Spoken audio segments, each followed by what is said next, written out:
ভাইয়া, আমি তোমাকে কল দিতে যাচ্ছিলাম। কি হয়েছে বল। তোমার বউ আমার হাজবেন্ডকে ঘরে নিয়ে জামাই আদর করছে।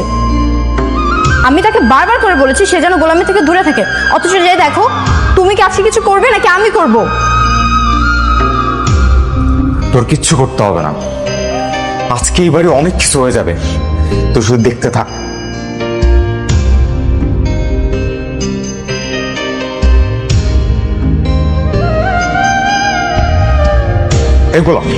গোলামের বাচ্চা, তোর কত মানা করছিলাম না?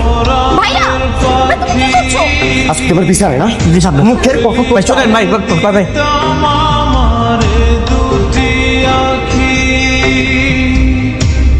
যদি চিনতি আমায় পরাণের পাখি, তোর লিখে দিতাম কি তুই লিমিট ক্রস করছিস? লিমিট ক্রসে কি দেখতো? লিমিট ক্রস কাকে বলে, কি কি এবার তুমি দেখবা। আমরা বসে তোর মিশতে মানা করছিলাম না ভাই, আমার কথা যদি বাসতি আমায় দেখতিস কি আদরে রাখি। সবাই চোখ কান খোলা রাখবা, দাউদ খানের লোকজন যেন কোনোভাবেই স্যারের কাছে না বিটতে পারে। Got it? পরাণের পাখি,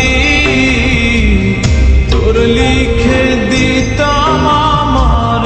hello madam. Situation out of control. হিসাব যা ইচ্ছে তাই করছে। ও আজকে শেহজাদের গায়ে হাত তুলেছে, ওকে তো উচিত শিক্ষা দিতেই হবে। কি বলেন ম্যাডাম? ওর এত বড় সাহস, ও আমার স্যারকে মারছে।